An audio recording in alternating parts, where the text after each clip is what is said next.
Alpengeist. Themed to a ski resort, the queue line looks good, but once you get on the coaster, it can be hard to see anything, and there's not a lot of theming along the course anyways.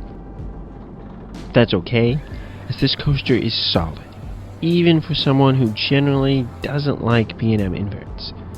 Find out my thoughts in this review.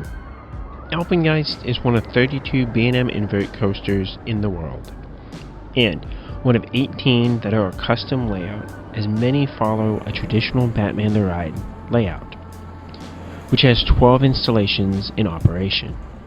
Other B&M Inverts include a variety of different sized coasters. For example, Mont 2 at Busch Gardens Tampa Bay is one of the larger ones out there. But Alpengeist, with a 170-foot drop at almost hyper heights of 195 feet, is the tallest of the traditional inverts. Despite the large capacity the B&M Inverts have, this ride will be popular. If you get here in the first 1 to 2 hours of the day, the line likely won't be too bad. But midday, when it's a busy Saturday, it can fill up most of the switchbacks into the second area. Still, the beginning of the line should never be full, and I'm not sure why they have so much queue space to begin with. The front row also has a separate line, and it will be a bit longer. It is nice to see where you're going, so it is a cool experience to have being in the front row, but from a force perspective, everything felt about the same in all the different rows. After you climb the lift hill, you're in for a treat on the first half, as you will be plastered with strong positive G's throughout. This is way stronger than I've experienced on any other coaster, and these forces being sustained for so long is really something special. The first drop is the tallest on an invert, but it really just kind of felt okay. I like the strong drop on SLCs better. Then the valley has those crazy positive G's. These are similar to the forces on the loops on Batman the Ride clones, which is enjoyable for me as it's just a pressing down feeling instead of other types of positive G's that can really mess with my head. In the back, and really just with the forces overall, it is really hard to see or know what is coming next. So it really feels more like a random barrage of elements while you're on the ride. The first large inversion is an Immelman, which B&M seems to favor after a large drop. Unlike some Immelmans though, this is not a standout inversion, as I really cannot tell the difference between anything at this point on the ride. Then you swoop down into a valley to keep on those positive G's with a large inversion, a vertical loop this time. Normally these are fun and forceful on B&M Inverts, but again, you can't really notice a huge difference, so it's just more of the same.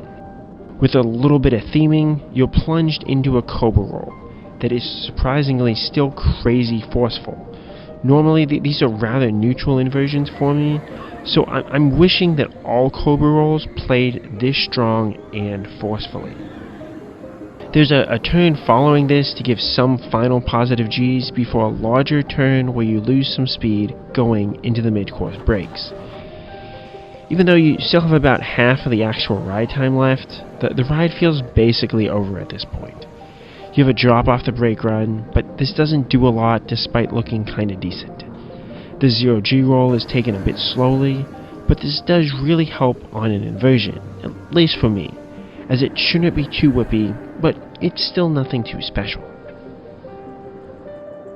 There is some theming along this section that helps, as it is a bit more about just flying around and enjoying that inverted position.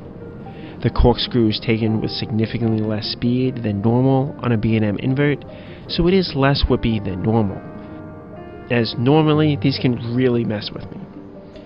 This just isn't much. Then you have a few more turns with rockwork under you until you get to that final brake run.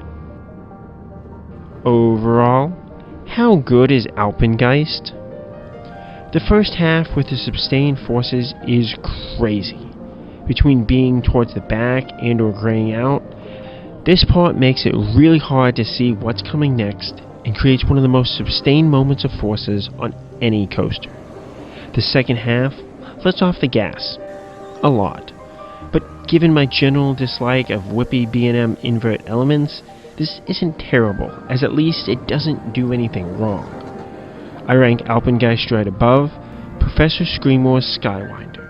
I'm a fan of Vekoma SLCs, and this was my favorite between the vest restraints and ability to enjoy most elements. Plus, the lack of that final helix like Vortex has allows me to actually enjoy the overall layout. I rank Alpengeist right below Dark Coaster at Busch Gardens Williamsburg, and in my rankings overall. With neat theming and a story, this coaster has a bit more, but where it really excels are with its forces, as it has fun, family-friendly forces throughout its small layout, which reminds me a lot of the forceful first half of Alpengeist, but just on a completely different scale.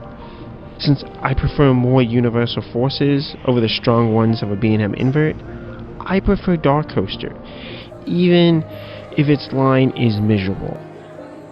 Alpengeist does a lot of things right, and it is my favorite B&M Invert with its barrage of forces.